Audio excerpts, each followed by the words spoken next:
sat on my pillow while before I was starting. Good morning. Okay, here we are. It's like 7 a.m. up in here. Yeah, and East welcome. Coast. Welcome. The official Krishna Fan Club. Here we are. Okay, so let's do a call to order. Call to order. Let's get this meeting started. Okay. Official Krishna Fan Club. Do you want to give me a little bong and I'll We're definitely recording, right? Yeah, I think it's so. not showing up over here for me. I think go ahead, you can start with the call to order. Let me see. Yeah, we're on. Okay. I see us. Yeah, I see Oh us. yeah, I see us. Okay. I know. We're like trying not to be a hot mess with our technology. Okay. So we've called to order. Let's do a little bit of a roll call. Who's here?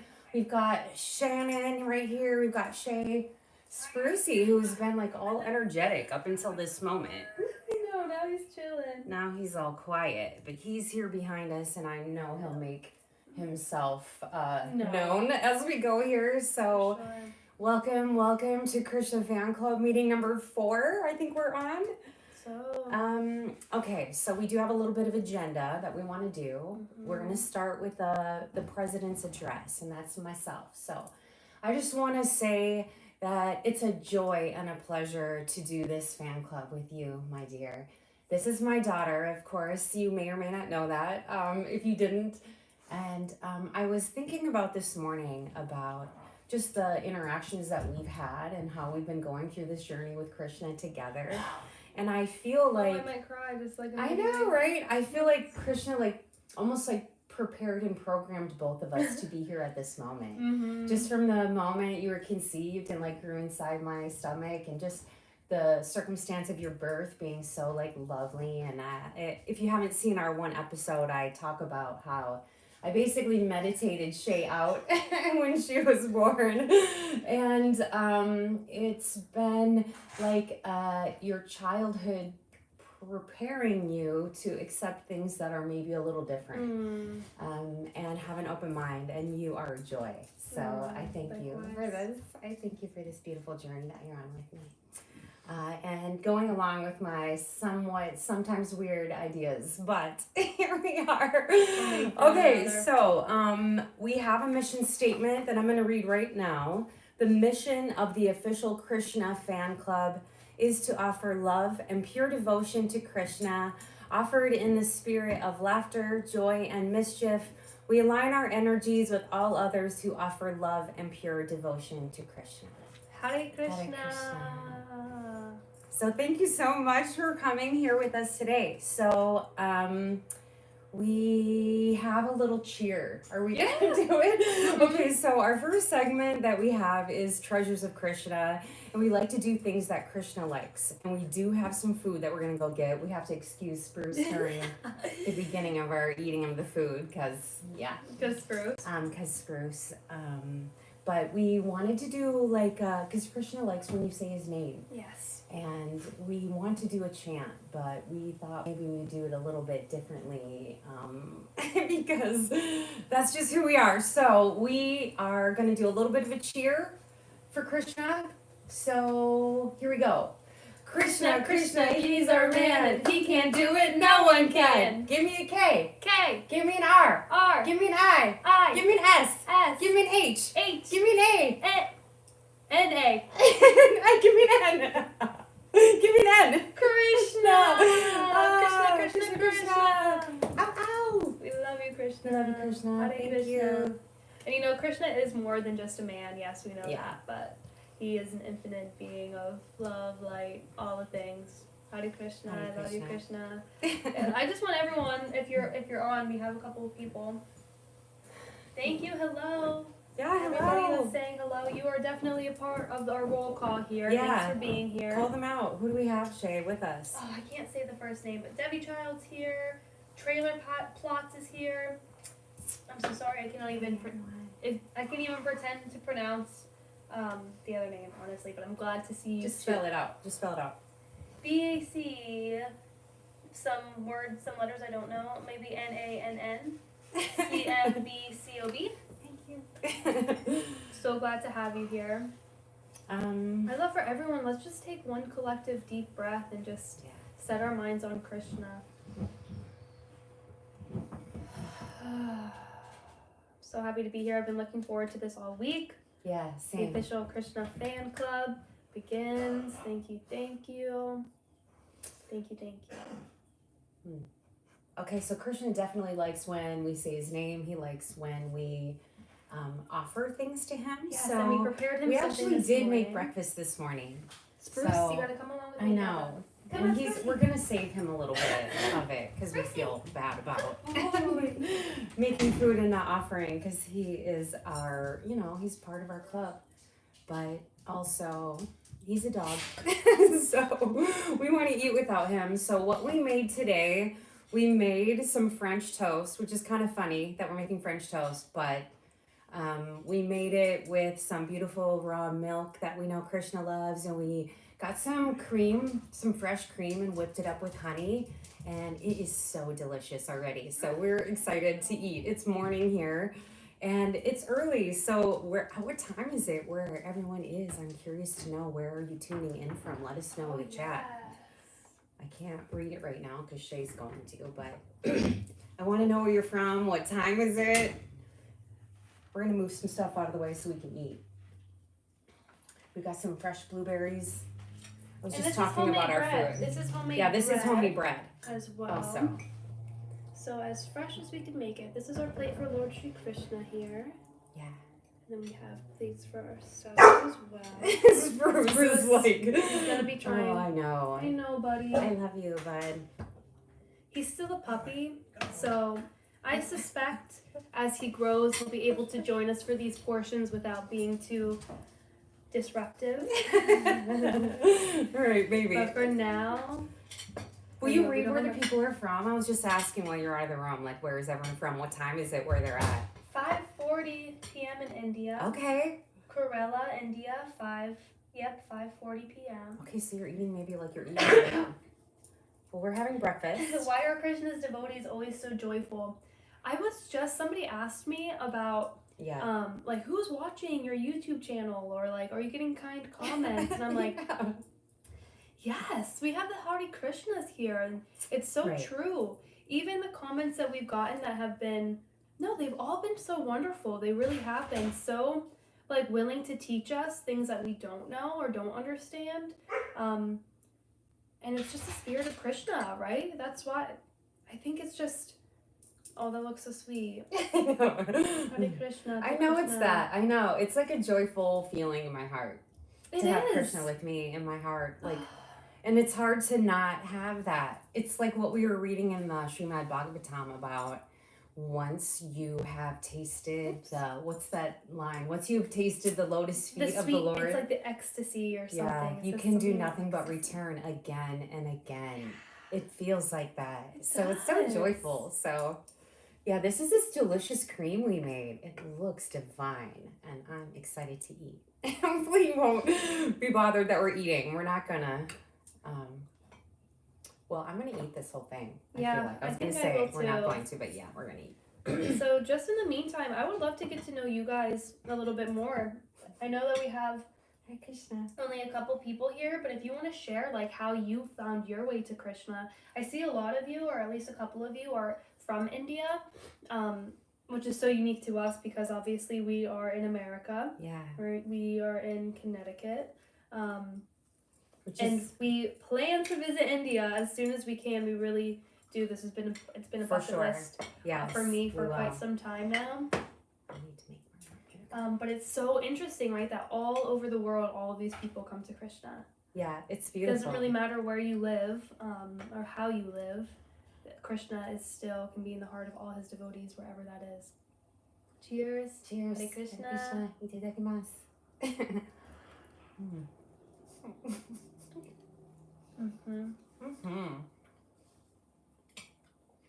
It's delicious. We almost need knives, but I know. Okay.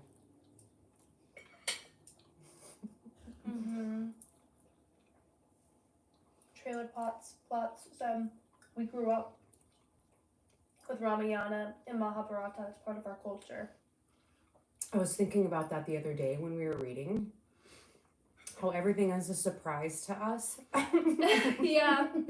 It's like, does everyone already know this? That these things are going to happen? Probably. Yeah. And what are you guys thinking of? I'm coming off of a cold as well, so don't mind me. But it's so interesting to me that people are coming to watch our reaction to all of this. Yeah. And because it's so new, it is such a pure reaction. I know we got a comment that was like, please don't read ahead because we want to see your authentic reaction. And it's true, we're back to that now. Yeah. She read ahead a little bit because she goes deep into everything. I started reading other things to satisfy the need. The Puranas. Oh my goodness! Like what I found though is incredible, and I actually love the stories that I'm reading, and I do understand slightly, but not fully, the difference between like the Puranas and like the Gita and like the Srimad Bhagavatam. I know there's differences. I think the Puranas are written by rishis, gurus type people. Am I wrong on that? Help me out, everyone. How are their Puranas slightly different? Anyway, I've been reading all these amazing stories. And to satisfy my my wanting to know, because everything is so good and everything feels like this epic story that I'm reading. Debbie's Child said the TV series of the Puranas is national television in India. I bet. Well, it's like that in America for Jesus things. Yeah, that's true. That's true. Everybody knows the stories. For the most part, yeah. Mainly. Even if you aren't somebody who goes to church regularly. Yeah. It's just in the culture everywhere. Right. About Adam and Eve, about Noah's Ark. Yeah, Noah's Ark. Just the story of Jesus' crucifixion. Everybody knows those things if they read it or not. So I feel like possibly it's like that for y'all. So it's been really, really interesting for us to read everything. Someone says the 8th of March is Maha Shivarati. What do you think about Lord Shiva? Okay. Well, I've been reading a bunch of things, and it's in a way hard to kind of wrap your mind around all of it, especially coming from a monotheistic background. So it's like I don't know that much about Lord Shiva. I've been obsessed with Krishna, like obsessed with him. And we're definitely going to get to reading more about him. It's like every god is an aspect of Krishna. Every god is an aspect of the Divine Mother. Every god is an aspect of the divine, I guess is what I am thinking of it as. So even as we read about the different aspects of who is God, I feel like I'm learning more and more about God, him/herself, the more I read. Let's see. Kartik? Teja Poli says, hi Shannon and Shay. Hello, welcome. Debbie's Child said, he was just like a child how I was when I first met him when I was 5 years old. Maybe that's why I'm connected with him more. Oh, Krishna, that is. Yeah. She met 5-year-old Krishna when she was 5 years old. Wow, that's amazing. You know, Pictures in her grandmother's puja room of Lord Sri Krishna. And Trailer Pilot Plots says, Lord Shiva is the greatest devotee of Krishna. Okay, I was reading that the other day. We need to know more about... And I have the image of Shiva in my head. I know that he has like a big... He has like dreadlocks like in a big knot on top of his head. Is that correct? I think that's Shiva. But yeah, there's so much to wrap our minds around. And I kind of think of this, like our first reading of this is like kind of our introduction, right? We're kind of like laying this groundwork down and we'll grow from there. I can imagine I'm going to continue reading this my entire life, right? Yeah. Going back to this and understanding it like more deeply. So I'm trying to really just enjoy the process now of getting all the names. Like it's like the first absorption of all of the literature, all of the divine knowledge. Truly. That's how I feel. It's like even if I don't fully understand a concept, I feel okay with that right now, as I'm just like absorbing the divine knowledge, and I know that like it's sitting in my body, it's sitting in my energy field, it's going to become understood by me eventually. If that makes sense. I feel like it's knowledge that we've had in other lifetimes. It feels like a remembering. Like that. Yeah. And maybe Krishna wanted us to have like a brand new fresh start. We've said that before, right? Yeah. Like a brand new eye on it, and get to learn it and hear it for the first time ever again. And that's what it feels like. So it does feel like a discovery when we're reading these stories and like, what? Yeah. Wow. It's a little mind-blowing at times. Lazy Fitness says, hi, I'm from India and I watch every video, every live stream of yours. Thank you so much. Thank you. Your energy is so appreciated. Yeah, all of you. So all appreciated. Of you. Thank you so much for being here. Kartik, I hope I'm saying your name right, says Hinduism is also monotheistic. Yeah, I guess that's kind of what I was like picturing when I was saying about how every god is one divine source God. Yeah. And we are seeing and experiencing Krishna as a fractal of the divine God in the form of the personality of Godhead. I don't know. I struggle to put words around it, and honestly, it feels kind of overwhelming at times, to be honest, because it's such a intense feeling. Even in our last couple videos of reading the Srimad Bhagavatam, I've had difficulty having any type of like reaction back, because it's just like, I just want to sit with this. I know. You know, like it's like, wow, it's mind blowing to me every time we read. I know. Which I think is okay. Like, I'm totally okay with that being my reaction. I'm surrendered to the process completely. But it's so true. I think that's like a similar feeling of what you're saying. Yeah. I keep dreaming about it. So wherever I am in dream world, I'm still reading and studying, because I keep having these crazy dreams about it. But, you know, it's like you fall asleep reading it and then you go to it. Yeah. Yeah. Okay, we have a bunch of segments we want to do. Let's get into it. So let's get into it a little bit. So we've talked about the treasures of Krishna. Bruce he wants back in. Are you feeling finished? I'm gonna take a couple more bites. Can we save him? I mean, can we give him some? I think so. I think so too. At least blueberries. We can give him a couple blueberries. We can eat these later. All right. Do you want to take? What can we leave out for him? Good question. Okay, well, we'll see what happens here. We're gonna go get Spruce back. Okay, so our next segment is called Auspicious Deeds. One of the things we know that Krishna loves is auspicious deeds, like doing good things in the universe for really no other reason than like to do good. So we usually pull up a little news article, which we found one already, and then I'm going to pull a couple auspicious symbols, cards for all of us. So let me know in the chat if you want me to pull you a card. I can either just pull you one, or you can call out a number and I'll look for it for you. Let me just see how many numbers there are in this deck. 44. If you want to put a number in the chat between 1 and 44, I will pull that card for you, and you can have that auspicious symbol. Otherwise, I'm just going to pull one for us collectively. Let's see if you. I can't really read that good. I don't have a good. I'm going to wait for you to get back because I want to read your comments.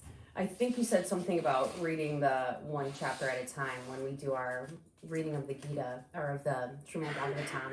You know, we've talked a lot about that. How long is it going to take us to read that if we're only doing one chapter a week? We have talked about doing more than one chapter. We're going to do, it's our plan to do lives reading, and we're going to definitely get to that. So I want to go faster, but also I want to savor every single word of it. And there is something to that, right? He's free. Is he? Yeah, there you go. Oh. Dang. Okay, well, there goes my coffee. Okay. Spruce got a little drink of coffee. That's fine. Sprucey. Do you want to catch up on our comments? Yes. Okay. Shiva and Vishnu are just two aspects of the divine. Shiva is a yogi. He is the master of self-control and meditation. Yes, and I know of stories of Shiva. I've definitely heard stories of Shiva. I listen to a lot of different things on YouTube about the Hindu gods, goddesses. So I definitely have heard stories about him. Just nothing that I could recite better, honestly. If you complete one chapter in 1 week, then how many years will it take? Yes, right. I was just saying that. I know, and we've really thought about maybe. Hey, sorry. We've thought about trying to do more. Come over here, bud. Sprucey, come out of the way. Come on, buddy. Come on, bud. I love you. Sorry. We have talked about doing more, and I think we're gonna do a double episode and try to get 2 chapters in. Yes, we talked about that. But also, we're in no hurry in another type of a way because I want to read everything. Yeah, and I want to skip everything. Really, my day job is as a Montessori guide. Yeah. And so I will have summers off. Yeah. And who knows what will happen? You know, this is my life outside of that, right? And not really outside of that. My whole life is merged into one kind of big Dharma love fest. But you know what I mean. I think there will be opportunities for us to kind of read more. Yeah. Devi's Child says, one of my teachers said, God is so merciful. He appeared to us in many of his forms and qualities. Just pick a form which resonates with us more and completely devote and surrender to that form. Yeah. That's wonderful. That seems right. That feels right. Oh, a couple people said, someone said 31. Pull card 31. And then we have a 25. Okay, let me look. One form of Lord Shiva's companion and vehicle is a dog. Every life form is sacred. Yeah. Someone says, I was Christian, then I discovered the Vedas. Nice. Samesies. Yeah. Which for me, it's so interesting. What was the numbers? We have 31, and then we have a 25. And Devi's Child, I believe it's numbers 1 through 44. Yeah. Is that right? Yeah. What's so interesting for me with this lady as my mother in this lifetime, which we always joke that like we've been doing this for lifetimes and lifetimes, and I always tell her like I'm so glad to be the daughter this time because I know that we've come to Earth many different ways, many different forms. Where was I going with that? But yeah, seeing her journey through spirituality has obviously molded I was Christian in a church until I was 8, right? Yeah. Till I was like 8 or 9. And then I kind of didn't really have a God figure in my life. I got kicked out. Yeah. And then I didn't have any Thank you, universe. Yes, I didn't really have anything super spiritual in my life. You can go check out our video, our journey to Krishna, which we go into detail about this, but it was really like 2019, 2020. Spruce loves my mom. He loves his Mimi.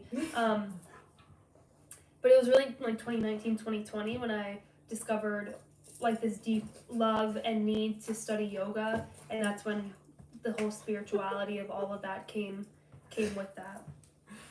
This has been crazy over here. Okay. I picked number 31 is Hamsa. Sprucey, come on. It's okay. Hamsa. Beautiful. I love this card. I'm going to read the book. What's it say? Can you sit?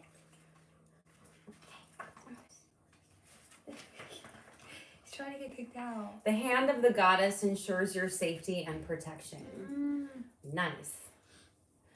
The Hamsa message is one of assurance. You are in the hands of the goddess. You have been in a place of doubt. If you've been in a place of doubt or concern about current situations, this card relays the message of protection. This beautiful Hamsa bears 2 eyes, one that is protecting you and one that is allowing you to see a deeper truth. Just like the blessing that flows out of the hand, walk forward with the confidence of divine protection. Nice. Love. Okay, divine protection. Vishnoi. Okay, so The other one, number 25. For trailer plots. This is the goddess Bridget. Oh. Let me get something else to put this on. Maybe go. Spruce. Yeah, I have these okay. little tassels on my sweatshirt, and he's like, that's what he wants. Let me read about Bridget's message. What does Bridget say? Okay. The power of the goddess Bridget is mighty and ancient. You have chosen this symbol as a way to connect to the ancient feminine wisdom. Feel the flame held within her hands as light, protection, and utter creation that you may now behold. If you're on a healing path, call on Bridget again and again as a source of support and assistance. So it's the same. It's like goddess protection. We're like channeling in some goddess energy right now. Which I love this it. wonderful lady, wait, can I say it or should I not spoil it? The What? video that you made? Oh yeah, I do have a video that we're gonna drop in a couple days. And it is amazing. I haven't even seen it yet. I know it's amazing because she's been working on it for weeks about the mother goddess. Yeah, a few weeks. So I'm super excited to I just to finished watch it yesterday and at to 4:44. That's crazy. I've been working on this thing for weeks, and I finished it and like put like save, like download, and it was 4:44. I was like, talk about auspicious symbols. Like I have been seeing just so many signs that I truly believe are for us. So you had Debbie Child says 11. Okay, 11. I love that. Just the Lord Shiva's companion and vehicle is a dog. When I met this, when Spruce came to me, I have never really had an animal in my life that has felt like a companion until Spruce. And I've spent lifetimes with this. Yeah, with we're this always like, being. who is he? Who is he? He He's feels a like special my guy. like favorite big brother or Yeah. something. His energy is so good. Trailer plot says Lord Brahma is situated in Rajas, Lord Shiva in Tamas, and Lord Vishnu in Sattva. That is very interesting. I didn't Okay. realize that. And Say that one more time. Lord Brahma is situated in Rajas, which is Okay. like that passion, mode of passion. Yep. Lord Shiva in Tamas, which is like the inertia. Okay. And then Vishnu is in Sattva, like the highest. Yeah. You know? Okay. And Lord Sri Krishna is above these gunas. Interesting. Right? Okay, number 11 is Isis. Ooh. What is Isis's message? Isis. Another goddess. Let me just say that. Another goddess. The great and mighty goddess Isis has appeared to signify her support of your healing. Allow this goddess to shine her wisdom and light as a way to activate your own healing ability. You may be in need of physical or emotional healing, compassion, or all, plus a bit of her magic. Part of this message may be to guide you in service to others in a healing capacity. Beautiful. Okay, so like more goddess energy, healing, love from the divine goddess, we send your way. And I always say, like, everything that is meant for us is just a reflection of what the collective needs. So this is for you individual people who called out these numbers, but this is for our collective group of people who are here with us as well. Yeah, so definitely. Take the healing energy as you wish. Can you pull up that auspicious story that I found? I'm gonna take these down. Oh yes, what should I pull these right here? So one moment. We like to have a little bit of I like to bring a little bit of like good things, like people are good in the world because we are in a crazy time where it seems like everyone is awful. Right? It seems like it. So, I mean, part of why we're doing this is just to bring a bit of like love and fun into our life because sometimes life is tough. Things are hard. So let's remind ourselves of like the good beings that we're on when you earth bring with. Krishna into your life, the whole perspective of everything changes. That's how Yeah. I've felt. I was just telling someone, like, I've never been so whole in my life up until this moment when I started really reading the Srimad Bhagavatam. Even like having read the Gita, it wasn't a daily practice of mine to read or even a weekly practice. It was just something that I would pick up every now and again. When you started reading it, really brought the Gita back into my life, like kind of more full time. But just hearing this divine wisdom and also connecting with these divine souls has been definitely life-changing in the most beautiful of ways. For sure. Like, allowing Krishna into your life really does change everything, in my opinion. That's my experience, anyway. Okay. Actually, will you read it? Because I Yeah. will cough. Hero Garbage Man. Hero garbage man rescues man, woman, and dog from a house fire. This story, it just happened February 29th. So this just happened a couple days ago. Yesterday. They're heroes, no doubt, but by trade they haul trash. Nonetheless, while working in Tipton, England on Tuesday morning, they saw fires ripping through a small brick townhome and rescued a man, woman, and their dog. Steve Whitehouse and Kevin Marriott work for Serco Garbage Collection, and it was Whitehouse who first jumped into action. I saw a young woman screaming from the balcony. All I could think was that I needed to get her as quickly as possible, Whitehouse told the BBC. Whitehouse climbed up a first floor balcony 3 times to rescue the trio from the flames. He first carried the woman down, but when he turned back to help the young man, he found he was shouting to his dog, still inside. Bundling the dog in a blanket, Whitehouse climbed down, told the owner to throw the dog to him, and after catching him, the garbage man returned up to the balcony to help the man. Amazing. So there they were. They found him. They got everybody. Both the man and dog were suffering from smoke inhalation, and then 19 firefighters arrived and put their house fire out. Wow. So beautiful. What a beautiful story. I love that. Like when our fellow person turns out to like literally almost risk their own life to help somebody else. That just makes you feel good about the world a little bit.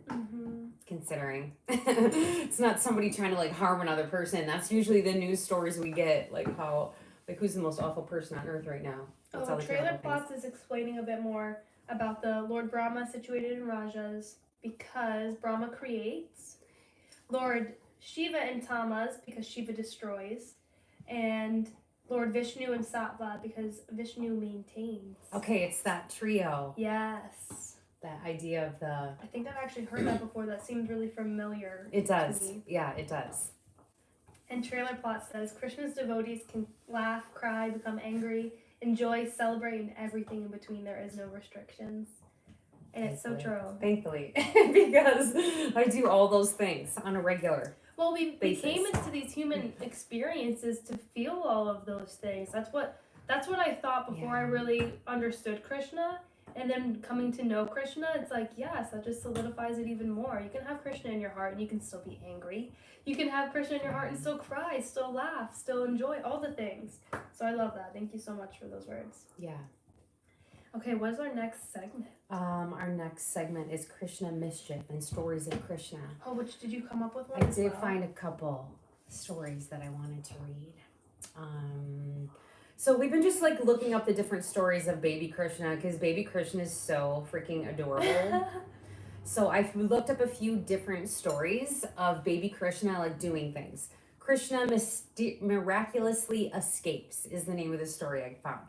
When Lord Krishna was a little infant, Yashoda had taken him to a village fair. After everyone was done with their lunch, Yashoda left Krishna to sleep underneath a bullock cart. After some time, Krishna woke up to the sound of music. He saw all the villagers were dancing, so he too started dancing to the beats.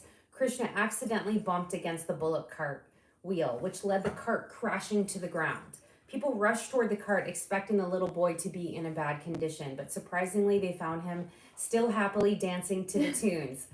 Although this incident was one of the first that proved Krishna's heavenly powers, it was believed it was a miracle that the little boy was left untouched. I mean, that leave it to Krishna, like dancing in the chaos. I love that. I love, first of all, baby Krishna dancing. Yeah. I want to see more than anything. Anything. I picture it in my head. Seriously. I love that. That's it. Like, can we get to the state of like dancing through the chaos that is crashing down upon you that normally we bring it upon ourselves? So I actually love that too, that he actually crashed that thing down upon himself, which we do it to ourselves. So when we do, it's like, okay, just keep dancing. Oh, the olive cart was possessed by a demon, Debbie's okay, there you go. So, Krishna always dealing with demons. So many demons in the baby Krishna stories. Like 1,000 demons like showed up to randomly kill Krishna. Oh my gosh, I think this was a comment that somebody wrote. It must have been, that's why it stuck in my head. But somebody asked, in some type of story, somebody says to Krishna, like, if you could kill, your enemy with just one look, why don't you? And he said, well, that's because keeping him alive lets me know where my enemies lie. That they all surround themselves around I can't remember the specifics, but was that in a comment? I remember reading that. I think it somebody was said a that in comment. a comment. And I thought that was just like so interesting. And of course, he like says it with a smile, right? He tells the person like, "Oh no, I'm not going to kill them." Right? That's how I know where my enemies are. This is his whole play he's got going. Yeah, definitely. I love it. And the whole idea of the divine play is just like, I love it so much. Something I come back to every day. Sometimes in the midst of, like I've mentioned, I'm in the classroom. Yeah. I spend most of my days in the classroom. And so when it starts to, you can kind of see things kind of working their way up, the energy kind of rising and kind of spiraling. And I just step back and it's like, this is just the divine play. You know, and I'm with like all these children. I get to like guide all these children who are just beginning their journeys in these bodies. And it's just like so interesting to watch the karma play out and to watch their energies like rise and fall. And I always just remind myself, like at the end of the day, like nothing is too deep. Like I'm never going to be stressed out by that stuff. And I never say never, but like this is the divine play of life. Yeah. You know, I love it so much. Get up and dance. Here's another really good one that I found called Krishna and the Forest Fire. One day, Krishna and his friends went to the forest to play. They were so engaged in playing that they didn't realize the forest had caught fire. When they were surrounded by the fire from all sides, they asked Krishna for help. Krishna asked them to close their eyes, and he swallowed the entire forest fire within a few minutes. He just swallowed the fire. Again, what like a amazing allegory of just hang on, I've got this. Yeah. Right? Just close your eyes and surrender and let it happen, I guess we've been stuck on this song called Let It Happen that we keep playing over and over, and it just feels so much like what we're going through right now is a process of like, let it happen. Yeah. Just let it happen. It's all good. Mm-hmm. Yeah. Absolutely. Let's see. Oh, Debbie's shout. I think this was to the auspicious deed. He was at the right place at the right time. Maybe he was destined to be there. I think so. Yeah. That's got to be some karmic stuff going on when you save somebody's life. Right? Yeah. Debbie's child says the olive cart was possessed by... Oh, when the cart was destroyed, the demon also died. Yeah. Trailer Plot says no spoilers. So you know what? I'm sure some of these things that we're reading or comments that we're sharing are like foreshadowing things that are going to happen in the stream on Bhagavad Gita that we haven't got to yet. I know, I can't wait to read all that. I can't wait. Okay, here's one more that I really loved. Let me read one more. Say these words. Nalakuvara, Managriva. Yeah. Okay, Yashoda was... this part is funny. Yashoda was so fed up with Krishna's antics that one day she tied him to a mortar. She tied him to something. This reminds me of DJ. This next part. To free himself, Krishna crawled into the two trees in his courtyard. Then he proceeded to crawl through the passage between the trees. The mortar got stuck in the gap. Taking advantage of this, Krishna pulled the rope with all his strength, and the trees came crashing down, and two demigods emerged. Nalakuvara, Managriva emerged. Krishna had freed them.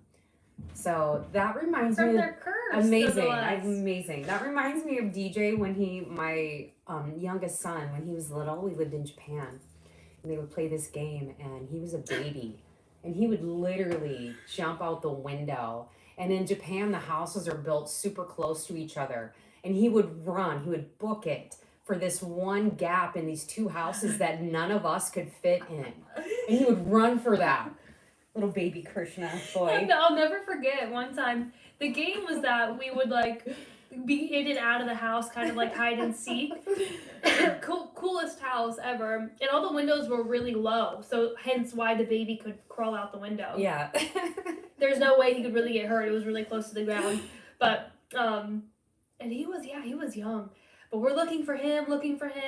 His, he wasn't supposed to go out of the house, of course. That was his rule or whatever, his guideline. And we're looking for him, and we find his diaper hanging off the side of the window. I should have tied him to a mortar. He needed to be tied to a mortar. I know there's more to that story. That's so super good. Yes, and Debbie's child says that. There's more to the story, but no spoilers. I know. What happens? And why is there demigods in trees? Plants, trees, animals can recognize the divine, and they will be released from that body once the divinity touches them. Okay. Yeah. Well, I had a past life. I did a past life regression once, where my life was definitely rooted in India. I was an Indian man in this. And after that life, I turned into a tree. Do you remember that story? It was so beautiful. It was so beautiful. And as many of you probably know, I was like in this deep meditative state during this regression. So it was like, an hour and a half, maybe 90 minutes. And it felt like I experienced that whole lifetime within that 90 minutes. It was really super special. So I have a deep connection to nature in this life. I think it's really rooted in that time that I was a tree. So whether you believe that or not, I don't know. It feels true in my heart. Yeah, right? So, You've also been a dog. Yes, for sure. For sure. I've been a dog as well. Yes. Mm-hmm. Maybe we've all been a tree and a dog. Yeah, maybe. Maybe. Which is it's super surprising because, like, you know, I'm being guided by somebody's voice in those regressions. Both of those were 2 different regressions. One time I turned into the tree. Another time I was a dog. Things that I would not just think of, you know, that I was guided. And I'm like, oh, I'm in a dog body. In this one. So interesting. Yes.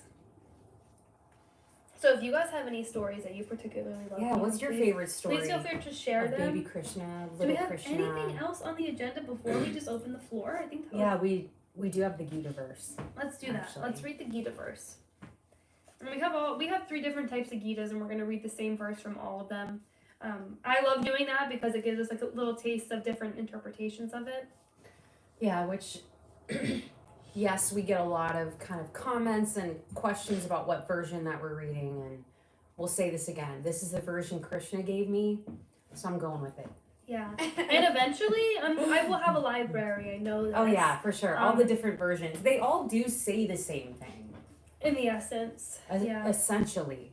They do say the same thing. What are you reading from? I'm reading from chapter 15. Chapter 15, text 1? Or? No, of the Gita. Yeah, chapter 15 what? Yeah. Oh, verses 1 through 7 I'm going to read. From this Franklin Edgerton version, which this is a scholarly version. He was a scholar and he translated the Sanskrit. And you're reading Gita as it is? Yes, and then also the Eknar. Did you ever look up who Eknar? No, I did. I think you did. He's like a spiritual person, or not? I have to look him up again. I definitely looked him up the last time because I remember you saying that, and it's okay. Leaving my thought of who he is really, but okay. So I'm gonna read out of chapter 15, Bhagavad Gita. The Blessed One said, "With roots aloft and branches below." We were just talking about how you were a tree. No. So this whole thing is, he's talking about this. Let me start over. The Blessed One said, "With roots aloft and branches below, the eternal people tree, they say, whose leaves are the Vedic hymns. Who knows it? He knows the Veda. Below and upward extend its branches, nourished by the strands, with the object of sense as sprouts. Below are stretched forth its roots, resulting in actions in the world of men. Its form is not thus comprehended here in the world, nor its end, nor its beginning, nor basis.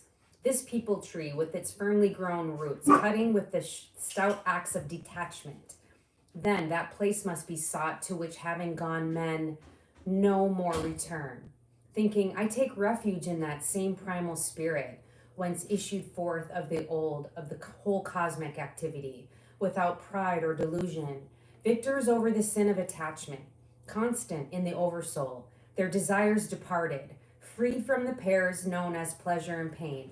Undiluted men go to that eternal place. The sun does not illuminate that, nor the moon, nor fire. Having gone to which they return not. That is my highest station." Okay, that was up to verse 6. Okay, that was 1 through 6. I mean, beautiful. And I just want to really think about what the allegory here that he's talking about. But go ahead and read your version of it. This is from the Gita as is. The Supreme Personality of Godhead said, "It is said that there is imperishable banyan tree that has its roots upward and its branches down, and whose leaves are the Vedic hymns. One who knows this tree is the knower of the Vedas. The branches of this tree extend downward and upward, nourished by the 3 modes of material nature. The twigs are the objects of the senses. This tree also has roots going down, and these are bound to the fruitive actions of human society. The real form of this tree cannot be perceived in this world. No one can understand where it ends, where it begins, or where its foundation is. But with determination, one can cut down this strongly rooted tree with the weapon of detachment. Thereafter, one must seek that place from which, having gone, one never returns, and there surrender to that supreme personality of Godhead, from whom everything began, and from whom everything is extended since time immemorial.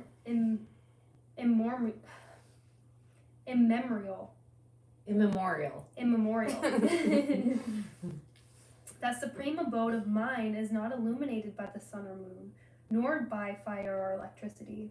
Those who reach it never return to this material world. Yeah.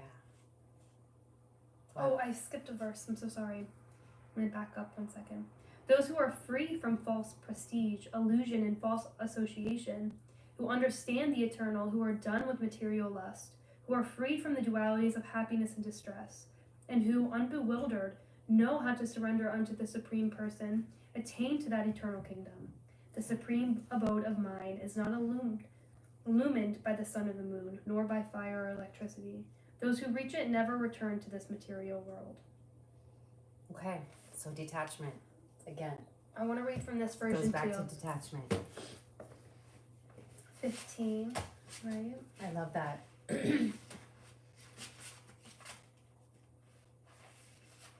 Okay, Krishna says, sages speak of the immutable Ashtava tree, with its taproot above and its branches below. On this tree grow the scriptures. Seeing their source, one knows their essence. Nourished by the gunas, the limbs of this tree spread above and below.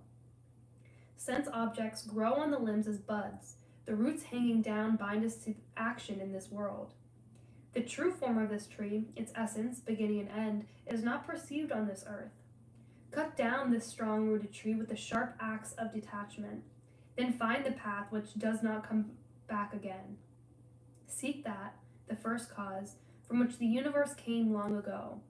Not deluded by pride, free from selfish attachment and selfish desire, beyond the duality of pleasure and pain, ever aware of the self, the wise go forward to the eternal goal.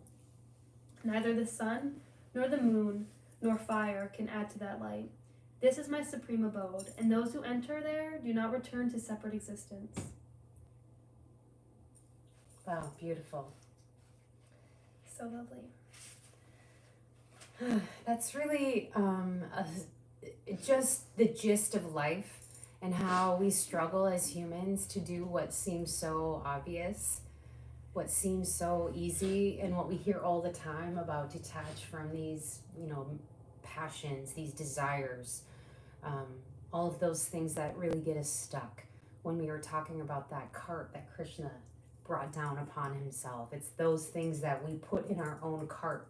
Mm-hmm. It seems like that we attach ourselves to that are so important, and things feel really important and serious while we're here, don't they? Yeah, they do. That's that when he's talking about the fruit, right, popping up on the branches, and being able to chop that tree down is our whole goal. Yeah.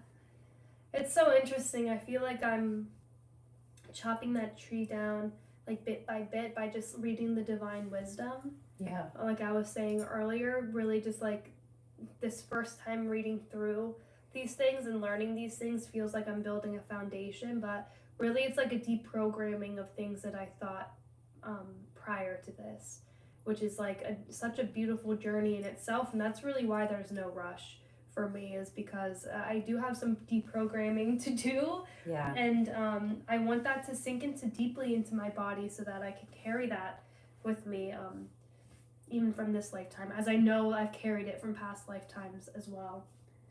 Let's talk a little second about this idea of reincarnation versus what we basically are told and have grown up with here in our culture, which is like one and done. Like, here's your lifetime that you get, and then you're going to heaven or hell. Yeah.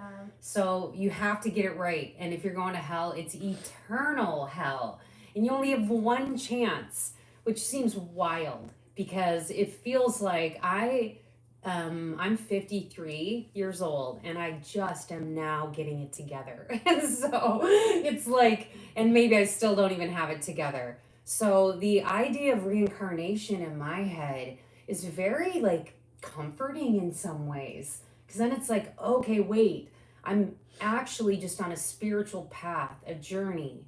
And I've lived many times and I will live again. And although I know eventually I'm trying not to come back here, right? I'm trying to get off of this wheel of karma that I'm on.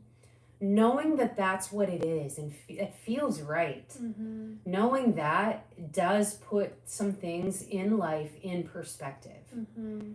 Because I know then I'm just this character now. I'm just these circumstances, these challenges that I'm dealing with.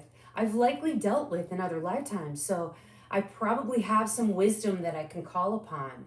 So even Krishna showing up in our lives now, at this different point in our life, me much later, you much earlier in life, all of this is meant exactly perfectly for my soul. And I wasn't ready in this lifetime until now.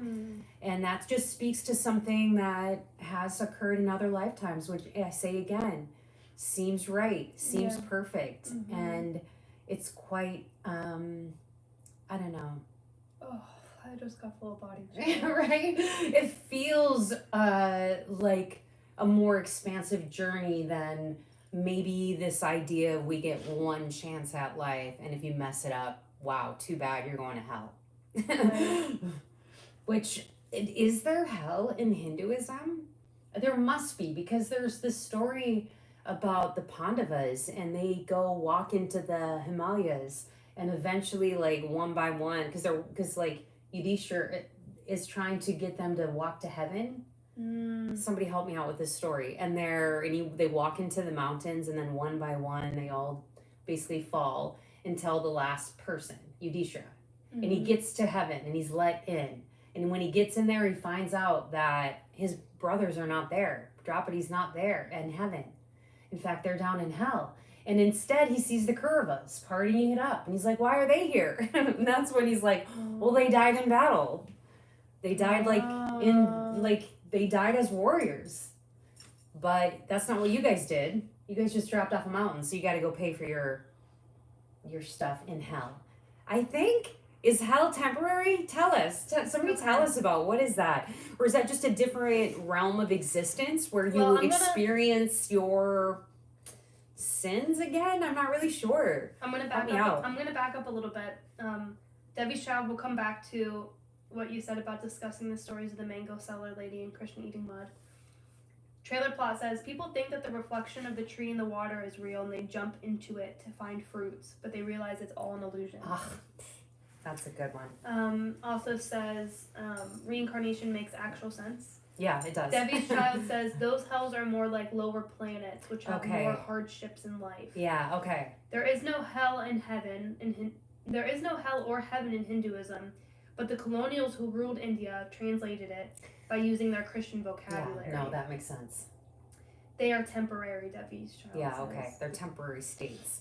That makes sense. So in that story of the Pandavas, they basically temporarily then, because then he's like, well, I'm going to go to hell with my brothers and do their penance before we move on, which makes sense in the sense of working through the things that you've done. Yeah. And actually working through that karma if everything does come back to you. Mm-hmm. So the universe gives us the opportunity to expand and grow our souls in that way, which sounds amazing. And you know what I love so much about learning all of this is, like, I don't even quite know what questions to ask. Yeah, same. Most of the time. And so just, like, every new knowledge that I learn is just, like, so, like, illuminating, because I don't even know what questions to ask, and then they're answered. By reading or by you guys, like, all of the above. Yeah. It was, Debbie Shaw said, it was like visiting another country on Earth. They didn't stay there for long. Oh, hi. Spruce. The strongest attachment is attachment to those you love. Yes, Yeah. Which is, like, reminds me, I keep talking about the story of Narada. For some reason, it's really struck me. about his mother dying and him asking to cut the bind of, cutting the bind of attachment. Right. Queen Kunti was saying that last week too. Yeah. About please sever my ties of attachment to the ones I love. Yeah. That's so deep to me. So deep. Contemplating that, like, what kind of state must you be in to get there? I mean, I couldn't say that right now, I don't think. Like, cut the attachment to those I love. I know. I just started out saying how great this is to do with you. How much I love hanging with you to do this. So, yeah. So that just is, like, mind-boggling to me. Yeah. And I keep contemplating on that notion of, like, to get to that point. Wow. Yeah, wow. You know, and I can imagine, right, if Krishna was before my very eyes. It's hard to even imagine that, really, but... I can imagine it. I can imagine Krishna standing before me, and I bet you in that moment I could see myself getting to that state. Oh, yeah, in that moment, it's like me and you forever. Yeah. Forget it all. Right. But... I think part of what I've struggled with a little bit is this idea of, like, detachment and, like, not really having, like, the pleasure and pain because, you know, we love being joyful and I don't want to let go of that. I feel attached a little bit to that. But it's what was said about once you feel the bliss of Krishna, there is no better thing. There is nothing else you want then. There is nothing higher or better. Nothing else will suffice. Right. No less. Yeah. It's like, what was that? Any little bit of the divine that we've tasted, it's like, I want more of that. And nothing else is good enough. Yeah. So I think it's partially that too. When you can allow yourself to get to that state, it is blissful. It's blissful. It's true. Trailer Pilot said... I keep saying pilot, but it's plot. Trailer plots. Our souls move from higher planets to lower planets constantly. Yeah, okay. The real challenge is getting out of this vicious cycle. Do you all... Debbie Stroud said, Spruce agrees with this bark. Yeah, for sure. Do you all believe that we have more than one life going at once? Could we have like 2-3 parallel lives going? Is that a thing that could be happening within Hinduism? Like, can I be experiencing this fractal that's me, but also my past lives are also still going on? Almost like the different aspects of the gods and goddesses. So I've been working on this goddess video and reading all these amazing stories about the divine goddess. And it occurs to me that she exists in all states at all times. So therefore, can I exist in different states at different times? Is there anything that I'm going to read that's going to support or refute that? I'm curious. I'm waiting for the comments. Right. Or is that too weird? I don't know. Yep. Trailer Plot says Krishna will introduce the multiverse in Canto 10. Okay. You have to wait to get your minds blown in that. I can't wait. I'm like pumped. That's so part of why I want to speed up, honestly. Yeah. But you're going way too slow for me. I would read every day. It's her. It's her. She's slowing us down. I would read every day because it's that good. I can't wait for all of these stories. Okay, so we're going to find out about the multiverse, which we've seen a few stories already that imply the multiverse. Because wasn't there that one story where Krishna basically, like, calls in, like, Brahmas from every universe or something? That seems What's familiar. that story about? I don't know. It was one of the cartoons I watched. Oh, yeah. Yeah. Somebody help me out with that story. It was like... Rajneesh says, I am reading the Kaskabundi. Search for that. It's crazy. Okay. Yeah, I will.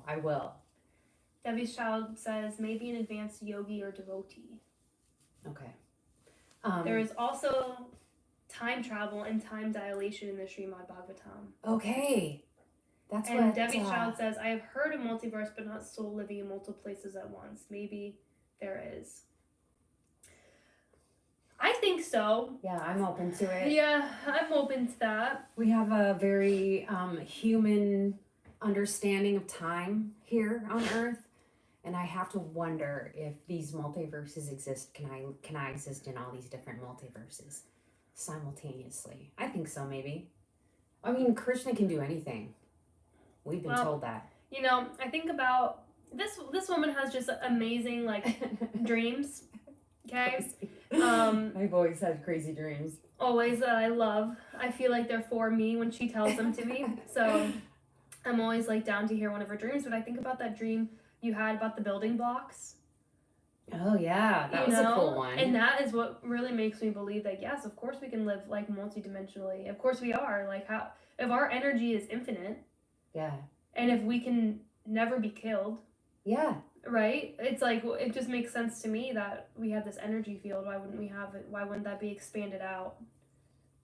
Yeah, I had this dream that basically my guru was floating in midair and he was handing out bricks of light. They looked like bricks of light, and he just was like handing them to me and to all of us. And we were just like taking these bricks of light. And as we got them, suddenly it became suddenly like 3 bricks of light. So like my guru hands me this brick of light, and suddenly now I have 3 to hand out. It was cool. It was very cool. Debbie's Child says, but doesn't it also make soul destructible? Like it can be split without its awareness. Not talking about physically, but as an entity. Yeah. I don't know. And I guess that's where it gets really interesting and cool to really even imagine. Oh my gosh, I'm so excited to read Canto 10. Seriously. And somebody said that. Somebody dropped that in one of the comments too. Like, just wait till you get to Canto 10. That was one of the comments from on the last video. Well, what was funny was when I was reading the commentary in the Srimad at the beginning, it warns you not to skip ahead.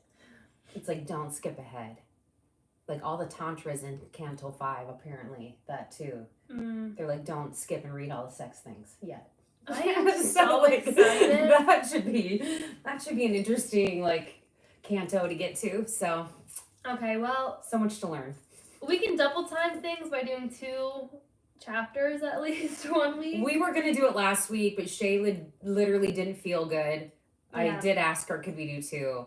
She did. It's taking us like 45 minutes to get through 1, so we're gonna try to take a break and do a second chapter. Which is very interesting because we haven't even been like adding much of our own commentary, and it's taking that long. But like I said, it's like so mind blowing when I read it. It's difficult for me to. Every word is good. Yes, every word is so good. It's like I want to sit and absorb it all. I don't want to miss one single thing, one lesson. It's a joy to have it all unfolding before our eyes. Debbie's Child said, those who are aware of it, like the entity being destructible and the multiverse, all of those things that we were just talking about. Yeah. Those who are aware of it and have the abilities may be able to do it. Maybe more will be revealed in the future.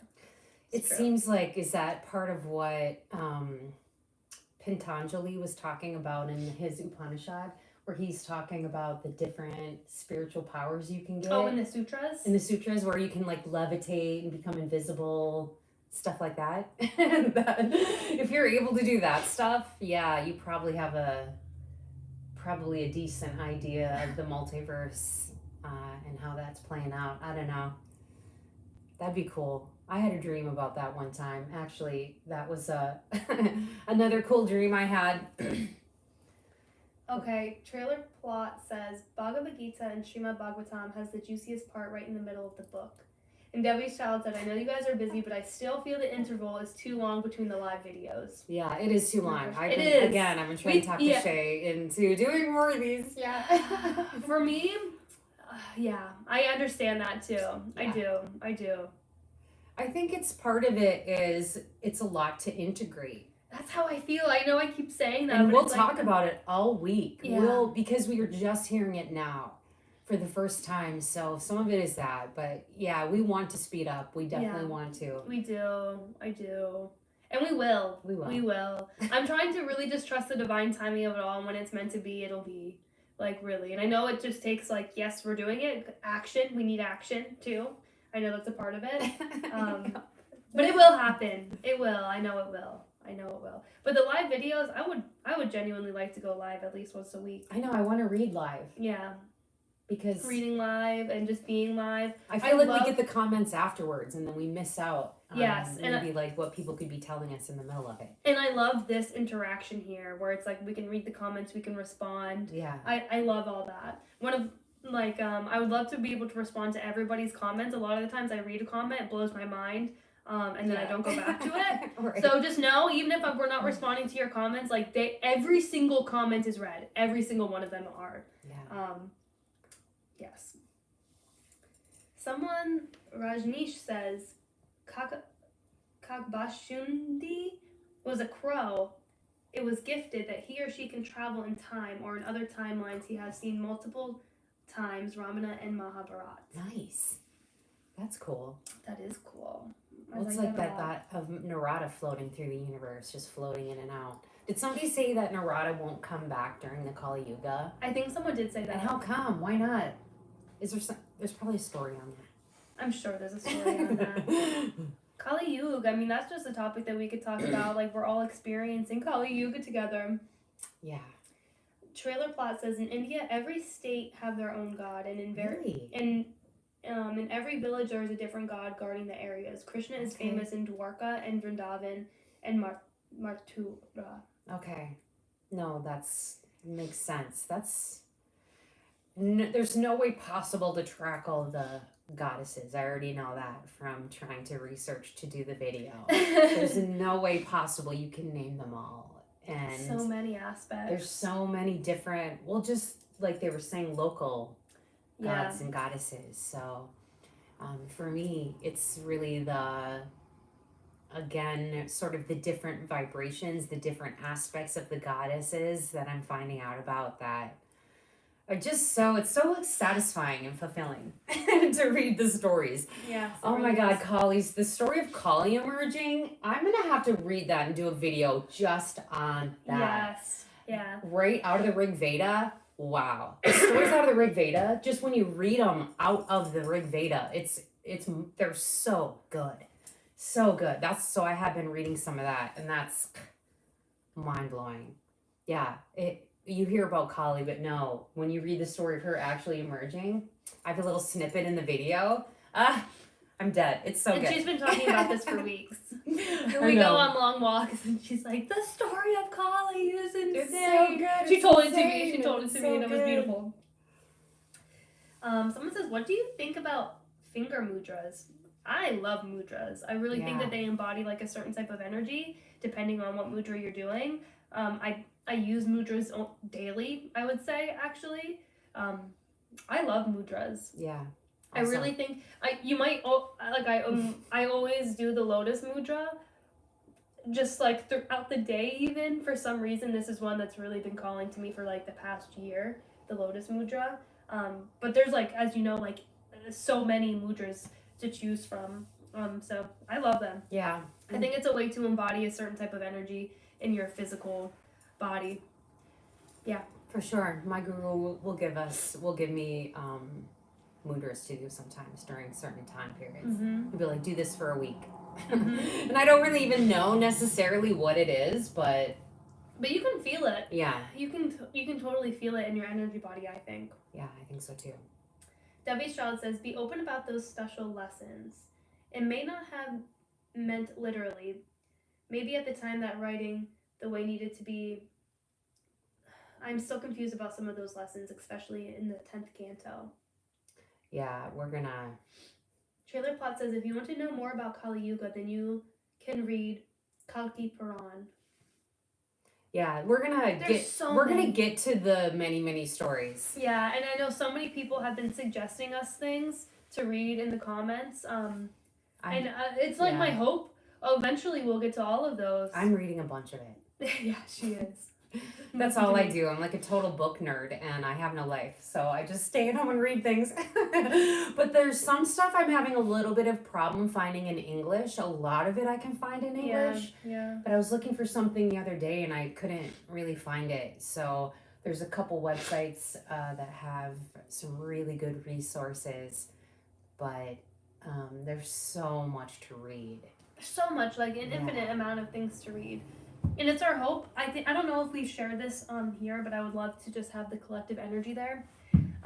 It's our hope and our desire, and I know that part of my dharma is to have a spiritual location just like on earth somewhere. Yeah. And so what we are actively working towards is towards like this generational family farm, which will be open to retreats and spiritual things alike. Yeah. Really for just like-minded people. That's our intent. In and our actually community. That's what this is going toward and leading toward. And eventually we won't have to work at other jobs. We're going to work at our spiritual center that we are establishing for our family and for our community and for the world. And then this will honestly, be an everyday occurrence, then we will, right? When right. This is like what I do. That's our intent. Every day.